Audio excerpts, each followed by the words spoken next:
राधे राधे दोस्तों, हमारे 4 lecture complete हो चुके हैं प्रकाशिकी के। ये 5वां लेक्चर है। लास्ट वाले लेक्चर में, चौथे लेक्चर में हमने देखा था कि अवतल दर्पण के द्वारा प्रतिबिंब का निर्माण कैसे होता है। किसी ऑब्जेक्ट को जब मैं अवतल दर्पण के सामने रखता हूं तो प्रतिबिंब कैसा बनता है। हमारे सामने अवतल दर्पण की विभिन्न स्थितियां थी कि जिन स्थितियों पे हमने ऑब्जेक्ट को रखा था, हमारी वस्तु को रखा था, फिर उसकी इमेज बोले तो उसका प्रतिबिंब कहाँ कहाँ बना था, हमने ये रिलेशन निकाला था। ठीक है, फिर उसके बाद में अब हम आज 5वें लेक्चर में पढ़ने जा रहे हैं कि उत्तल दर्पण के द्वारा प्रतिबिंब का निर्माण कैसे होगा। अवतल दर्पण तो हमने देख लिया है, अब बचा क्या था, उत्तल दर्पण के द्वारा प्रतिबिंब का निर्माण कैसा होगा, वो चीज जानेंगे। ठीक है दोस्तों, फिर उसके बाद हम बात करेंगे कि समतल दर्पण, उत्तल दर्पण और अवतल दर्पण के क्या उपयोग है। फिर उसके बाद हम जानेंगे चिन्ह परिपाटी के बारे में। इसके बारे में, चिन्ह परिपाटी के बारे में। ये चिन्ह परिपाटी क्या है, साइन कन्वेंशन जिसे बोलते हैं। एक्चुअली जब आप आगे क्वेश्चंस करोगे, न्यूमेरिकल्स करोगे, तो वहां पर हमें इस चीज की बहुत आवश्यकता पड़ेगी कि किस भाग को हम ऋणात्मक माने और किस भाग को धनात्मक माने। इस चीज का हमें ध्यान रखना होगा।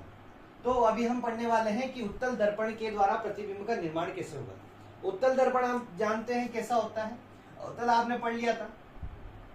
उत्तल होता है जिसका पृष्ठ क्या होता है, उभरा होता है और पॉलिश इस साइड में होती है। और पॉलिश के साइड हम कोई ऑब्जेक्ट नहीं रख सकते, और ऑब्जेक्ट कहां पे रखेंगे, इस साइड पे रखेंगे। इस साइड पर ही हम अपना थोबड़ा देख सकते हैं, इस साइड नहीं देख सकते। ठीक है ना। और ये पॉइंट क्या होता है, इसे पी से डिनोट करूंगा मैं, पोल बोलते हैं इसे, होता है ध्रुव, हिंदी में ध्रुव।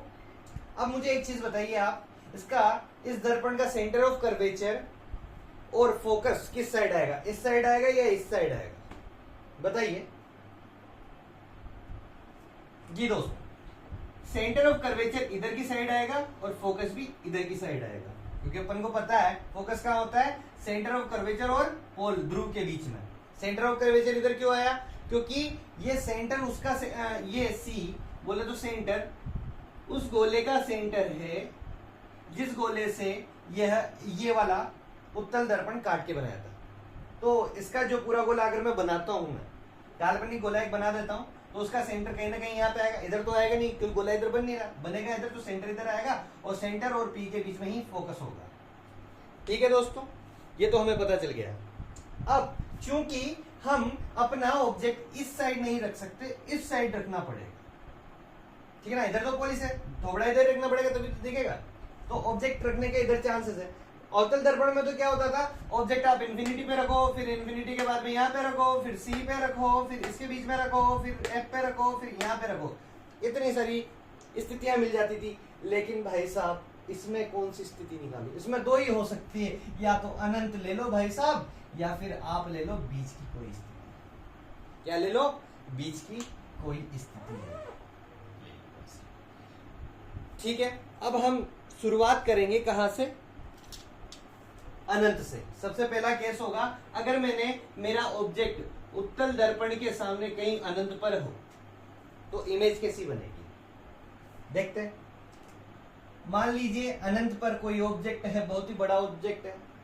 यहां से प्रकाश की 2 किरणें निकालेंगे। एक तो होगी समांतर, मुख्य अक्ष के समांतर। ठीक है, वो जब परावर्तित होगी तो ऐसा प्रतीत होगा कि वो फोकस से निकलकर जा रही है। तो मैं ले लेता हूं कोई सी भी प्रकाश की किरण जो मुख्य अक्ष के समांतर हो गई भाई साहब। अब इसका क्या होगा, परावर्तन होगा। परावर्तन किस हिसाब से होता है, कि इस हिसाब से होता है कि ऐसे प्रतीत होती है कि ये अपने फोकस से पास होती हुई नजर आती है। ठीक है, अब अगला, अगर मैं कोई प्रकाश की किरण लेता हूं, क्या लेता हूं, प्रकाश की किरण, जो क्या हो, कहां से गुजर रही होगी, मेरे सेंटर ऑफ कर्वेचर से गुजर रही होगी। मान लीजिए मेरी कोई प्रकाश की किरण आई,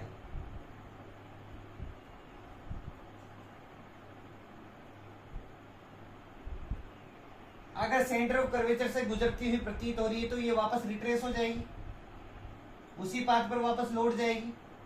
ठीक है ना। आपको पता है कोई गोला है, अगर इस पर ऐसे कोई मैं रेखा खींचता हूं और वो रेखा सेंटर से जाकर मिलती है तो यहाँ पर स्पर्श रेखा के द्वारा बनने वाला कोण कितना होता है? 90 डिग्री होता है। 90 डिग्री का मतलब लंब के साथ साथ चल रहे हो, लंब के साथ एंगल ऑफ इंसिडेंस बराबर 0, तो एंगल ऑफ रिफ्लेक्शन भी 0 हो जाएगा, तो उसी बात पर वो रिट्रेस हो जाती है। ठीक है। तो आपके पास में कुछ ऐसा डायग्राम बनता हुआ नजर आएगा। ठीक है दोस्तों। अब हम देखेंगे कि भाई साहब इनकी इमेज कहां बनेगी, क्या होगा, इनकी इमेज कहां बनेगी। अब इनकी इमेज कहीं तो बनती हुई नजर नहीं आ रही है। क्या हुआ, इमेज कहीं पर भी बनती हुई नजर नहीं आ रही है। इमेज बनाने के लिए क्या करना पड़ेगा, अब हमको इस वाली प्रकाश की किरण को क्या करना पड़ेगा, एक्सटेंड करना पड़ेगा। जब हम इसको एक्सटेंड करेंगे, जहां पर ये इसको काटेगी वही पर क्या बनेगी, हमारी इमेज बनेगी। तो हमारी इमेज कहां पे बनेगी भाई साहब, यहां पर F और C के बीच में। कहां बनेगी, F और C के बीच में। और आप देख सकते हैं इमेज कैसी बन रही है। ये बड़ी इमेज थी, सॉरी बड़ा ऑब्जेक्ट था, बड़े ऑब्जेक्ट की कितनी सी छोटी सी इमेज बन रही है। ठीक है ना। तो इमेज कैसी होगी, सबसे पहले तो साइज की बात करूं मैं इमेज की, देखने से पता चल रहा है साइज छोटी हो गई। ठीक है ना। ये ऑब्जेक्ट अगर सीधा है तो इमेज भी सीधी बन के आ रही है। तो इमेज कैसी है, सीधी है, उल्टी नहीं है, ये बिल्कुल सीधी इमेज बन के आ रही है। और एक पहली बात कर लेते हैं वास्तविक और किसकी, काल्पनिक प्रतिबिंब की। वास्तविक होगा या काल्पनिक होगा दोस्तों। वास्तविकता में अगर वास्तविकता में जी है तो हमारी प्रकाश की किरणें इधर जा रही है वापस लौट के, तो इधर तो कहीं पे भी नहीं काटेगी, दोनों ये पैरेलल हो जा रही है। ठीक है। और इधर भी पैरेलल हो जा रही है। जब मैंने इस वाली प्रकाश की किरण को एक्सटेंड किया, तब जब यहाँ पे काट रही है तो इसकी इमेज यहाँ पे बन रही है। तो जब मैंने एक्सटेंड किया तब जाके बनी है। ठीक है ना। प्रकाश की किरण नेचुरली नहीं बन रही थी, जब मैंने इसको एक्सटेंड किया तब जाके ये बन रही थी। ठीक है ना। तो इसकी इमेज कहां बनेगी, यहां पर बनेगी। तो ये एक्सटेंड करने पर बनी, तो ये कैसी होगी, काल्पनिक। काल्पनिक बोले तो आभासी इमेज कैसे होगी, आभासी, इमेजिनरी।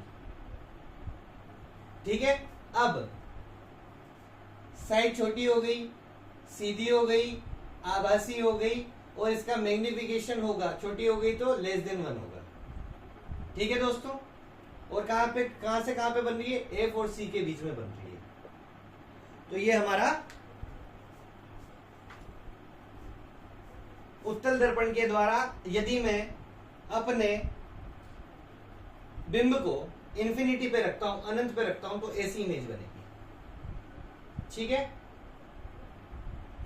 अब अगला केस, वीडियो चालू है।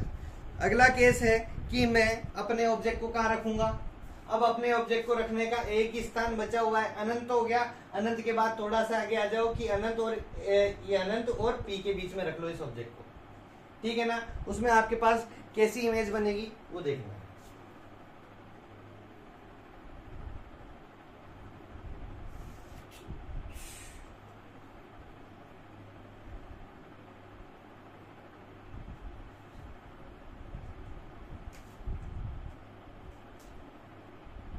ये वही उत्तल दर्पण, ये मुख्य अक्ष, ये पोल, ये इसकी पोलिश, तो ये इसका फोकस, ये इसका सेंटर ऑफ कर्वेचर, ये अनंत। मैं ऑब्जेक्ट रखता हूं यहां पर। ठीक है। रख दिया ऑब्जेक्ट। अब इसकी इमेज बनानी है। वही चीजें काम करना है कि भाई साहब एक समांतर प्रकाश की किरण निकाल दो मुख्य अक्ष के। ठीक है। कहां पर जाती हुई प्रतीत होनी चाहिए, ये इसका परिवर्तन इस हिसाब से होगा कि ये फोकस से निकलती हुई प्रतीत होगी। ठीक है। अब अगली प्रकाश की किरण जो आप ले सकते हैं वो है कहां से, सेंटर ऑफ कर्वेचर। कहां पर लेंगे, सेंटर ऑफ कर्वेचर पर लेंगे। तो सेंटर ऑफ कर्वेचर पर लेते हैं प्रकाश की किरण। मान लीजिए मेरी कोई प्रकाश की किरण ऐसे जाएगी, तो कहां पर वापस इसी पाथ पर रिट्रेस हो जाएगी अगर सेंटर ऑफ कर्वेचर पे लेते हैं तो। ठीक है ना, इसको एक्सटेंड कर देता हूं यहां पे। ठीक है, अब एक्सटेंड करने पर जहां पर ये एक दूसरे को काटती है वहीं पर मेरी क्या बन जाएगी, इमेज बन जाएगी। ये इमेज बन गई। ठीक है, तो ऑब्जेक्ट बड़ा है, इमेज छोटी है, तो फिर कह सकते हैं साइज छोटी। ठीक है, इमेज कैसी है, ये आभासी है। कैसी है, आभासी और सीधी। आभासी क्यों, वही ये प्रकाश की किरण है, परावर्तन के बाद तो इधर लौट जा रही है, लेकिन इमेज इधर बन रही है। वो भी कब बन रही है, जब हम एक्सटेंड करके बना रहे हैं। ठीक है ना, एक्सटेंड करनी पड़ी है लाइन यहाँ पे, तब जाके इमेज नजर दिखी है हमें कि यहाँ पे बनेगी। आभासी हो गई और सीधी है, ये भी ऐसी है तो ये भी सीधी की सीधी बन गई वहां पे। ठीक है ना, अगर नीचे ऐसे उल्टा मुंह होता तो उल्टी होती। अब अगली बात करता हूं मैं किसकी, साइज हो गया, आभासी प्रकृति आभासी और सीधी हो गई, और कहां पे बन रही है,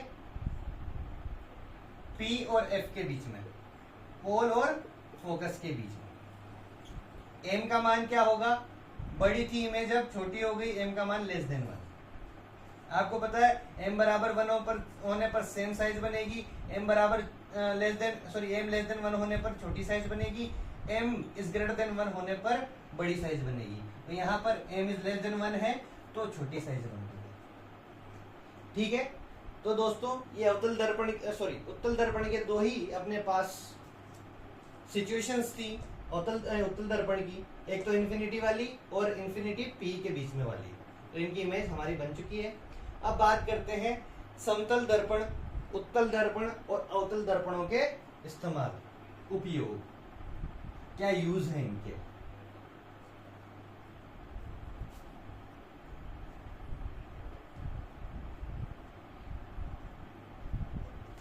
पहला अगर मैं समतल दर्पण की बात करूं,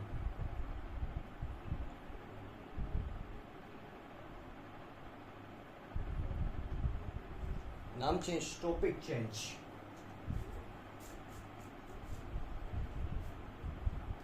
उपयोग, अगर मैं समतल दर्पण की बात करूं, समतल दर्पण हमारे कहां इस्तेमाल होता है, घरों में इस्तेमाल होता है आईने के रूप में। हम घरों में किस लिए इस्तेमाल करते हैं, खुद को देखने के लिए, लिख लेना है, खुद को देखने के लिए घरों में इस्तेमाल कर लेते हैं। और कहां होता है, अगला होता है वैज्ञानिक उपकरणों में।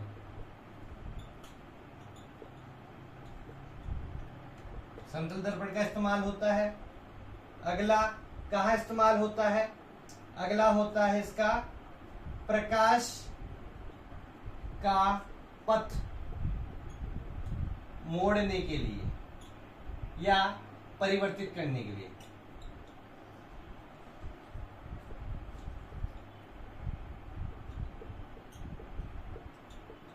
आपको पता है परिवर्तित मतलब कैसे, ऑब्वियसली बात है, समतल दर्पण में प्रकाश का परावर्तन होता है, तो परावर्तन से अगर कोई प्रकाश की किरण ऐसे आ रही है, मान लीजिए ऐसे आ रही थी, तो परावर्तन के बाद इधर चली जाएगी, तो पथ का परिवर्तन हो गया। कायदे से ऐसे जानी चाहिए थी, लेकिन बीच में मिरर लगा दिया, अब इधर चली गई। ठीक है,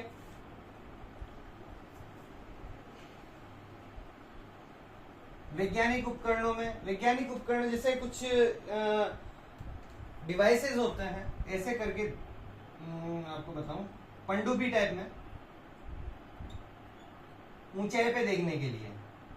ठीक है, एक मिरर यहाँ पे लगा दिया जाता है, एक मिरर यहाँ पे लगा दिया जाता है, प्रकाश की किरण ऐसे आती है, ऐसे जाती है, और यहाँ पर हमें दिखने लग जाता है। अगर यहाँ से कोई देखेगा आंख लगा के, तो यहाँ की इतनी ऊंचाई वाली चीज हमें दिखना प्रारंभ हो जाएगी। तो ऐसे उपकरणों में हम समतल दर्पणों का इस्तेमाल करते हैं। घरों में कहाँ पे इस्तेमाल करते हैं, घरों में खुद को देखने के लिए, निहारने के लिए इस्तेमाल करते हैं। ठीक है ना, तो समतल दर्पण के आपके उपयोग हो गए। बात करता हूं मैं सेकंड, उत्तल दर्पण की बात कर ले। उत्तल दर्पण का सबसे पहला उपयोग तो मैं बता देता हूं आपको, सबसे इजी, आपकी मोटरसाइकिल, कार, बाइक, जो भी है उनके साइड मिरर लगा होता है, ऐसा ही करके एक मिरर होता है, उसमें लिखा होता है objects in the mirror are closer than they appear. इसका मतलब क्या है? इसका मतलब क्या है? इसका मतलब है कि भैया उत्तल दर्पण एक ऐसा दर्पण होता है जो बड़ी वस्तु का छोटा प्रतिबिंब बनाता है। तो ये बोल रहा है कि भैया इस मिरर में जो भी आप वस्तु देख रहे हो वो वो छोटी नजर आ रही है, मतलब वो आपको दूर नजर आ रही है, लेकिन असल सच्चाई में, असल जिंदगी में वो आपके बहुत करीब है। Objects in the mirror are closer than they appear. जितना दूर दिखाई दे रहा है ना, इसका मतलब ये नहीं कि वो दूर है, वो आपके करीब है। ठीक है ना? तो इसमें भरोसे में मत रहना कि अभी तो पीछे ही दिखाई दे रहा, बहुत दूर है। वो स्पीड में आ रहा होगा, आपको ठोक के चला जाएगा। तो इसलिए अचानक से तुरंत इस मिरर के भरोसे में तुरंत है ना अपनी साइड चेंज मत कर लेना। आपको लग रहा होगा वो बहुत दूर होगा, लेकिन वो पास हो सकता है। ठीक है ना? तो अपने साइड मिरर में इस्तेमाल किया जाता है। और आप बोलोगे सर फिर ऐसे इस्तेमाल ही क्यों करते हैं? नॉर्मल प्लेन मिरर इस्तेमाल कर लेना चाहिए। दोस्तों प्लेन मिरर इस्तेमाल कर सकते थे, लेकिन प्लेन मिरर ज्यादा आपके एरिया को कवर नहीं करता है।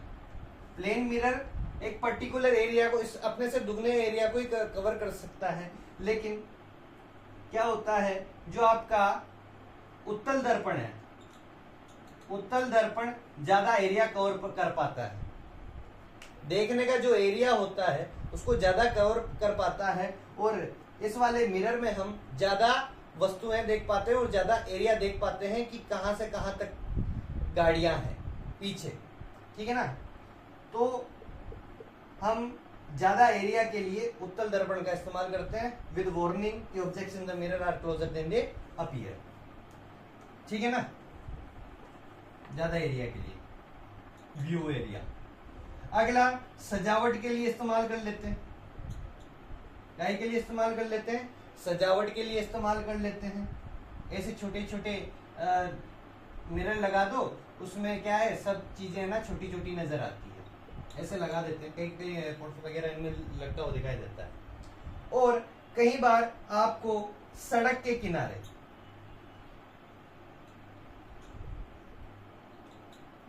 या फिर कई बार ऐसा होता है कि आपके बहुत खतरनाक मोड़ होता है, ऐसा बहुत खतरनाक 90 डिग्री का मोड़ होगा, तो अपन को ब्लाइंड स्पॉट, मतलब इधर कुछ दिखता ही नहीं है। तो यहाँ पर क्या करो, आप ये वाला मिरर लगा दो बीच में। इससे क्या होता है, अगर इधर से कोई आ रहा है तो इधर की वस्तु इधर से दिख जाती है, और अगर इधर से कोई आ रहा है तो इधर की वस्तु इधर से इधर दिख जाती है। ठीक है? तो यहाँ पर इसका उत्तल दर्पण का इस्तेमाल किया जाता है। बात वही है ना, ये ज्यादा एरिया कवर करता है, प्लेन मिरर एरिया इतना कवर नहीं करता। इस वजह से ऐसी जगह पर हम उत्तल दर्पण का इस्तेमाल करते हैं। अब बचा है हमारे पास अवतल दर्पण।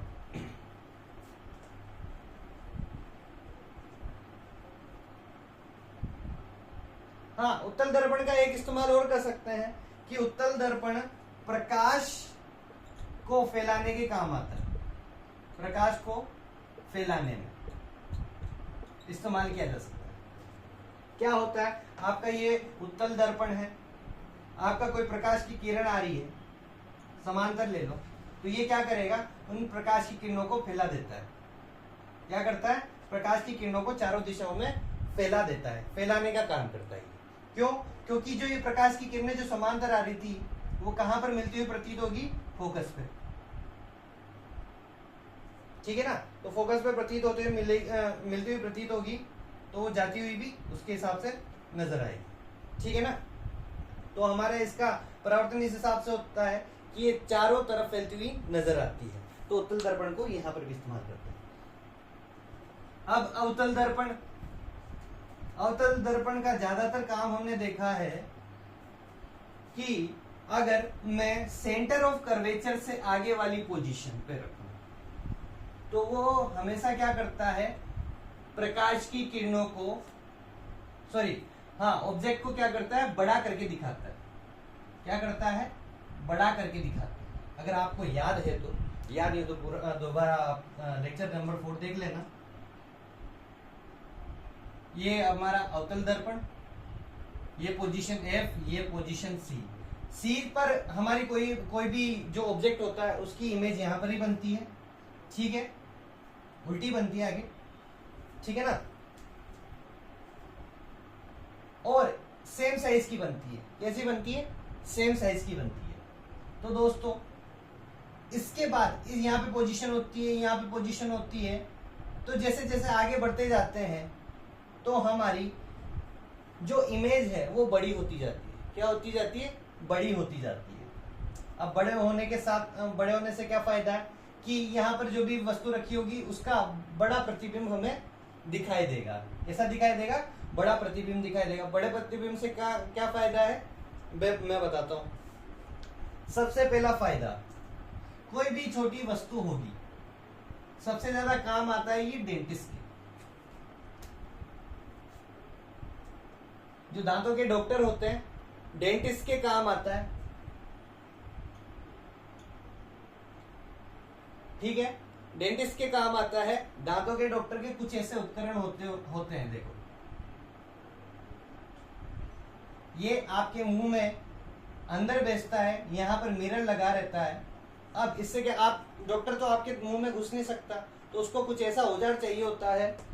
पहले के टाइम पे, अब तो कैमरे वगैरह ये सब चल गए, पहले के टाइम पे ये होता था, यहाँ पर कनकेव मिरर लगा दिया जाता था। अब फिर आपको आपके मुंह में इसको डाला जाता था ऐसे अंदर। इससे आपके दांतों पर कहीं भी जो कीड़ा होता था, कहीं पे कोई बीमारी होती थी, तो प्रकाश डाल के वो देख सकते थे, ठीक है। और कानों में भी अगर कुछ चेक करना होता था तो क्या करते थे, एक ऐसे डिवाइस का इस्तेमाल करते थे जिससे क्या होता था, आपके प्रकाश की जो टॉर्च होती थी, प्रकाश की किरण क्या होती थी, सीधे पैरेलली फोकस हो जाती थी वहां पर आपके कान के अंदर, जिससे उनको देखने में आसानी होती थी। तो डेंटिस्ट के हो गया, कान नाक के डॉक्टर के लिए, सॉरी कान नाक, हाँ, उनके डॉक्टरों के लिए इस्तेमाल करने के लिए हो गया। अगला, ये परावर्तक, या फिर बोलूं तो परावर्तक दूरदर्शी। क्या होता है? परावर्तक दूरदर्शी। परावर्तक दूरदर्शी वहां पर भी इस्तेमाल होता है, परावर्तक दूरदर्शी में भी इस्तेमाल होता है। एक ऐसा टेलीस्कोप होता है दोस्तों, ठीक है, यहाँ पे आईपीस लगा होता है और यहां से हम देखते हैं, या फिर कई बार यहां से भी हो जाता है आईपीस का जुगाड़, ठीक है ना। आपकी प्रकाश की किरणें अनंत से आती है, ऐसे आती है, और वो क्या कर देती है, यहाँ पे लगा होता है आपके अवतल दर्पण, कॉनकेव मिरर। अब कॉनकेव मिरर की खास बात क्या होती है, प्रकाश की समांतर किरणों को कहां भेजता है? फोकस पर। कहां पे भेजता है? फोकस पर। तो ये वहां पर फोकसित हो जाती है। तो दूरदर्शी में भी हम इसका इस्तेमाल करते हैं, और दूरदर्शी में कौन सा दूरदर्शी? परावर्तक दूरदर्शी में। यहाँ पे रिफ्लेक्शन के द्वारा हम हेल्प ले रहे हैं, तो ये परावर्तक दूरदर्शी हो गया। अगला,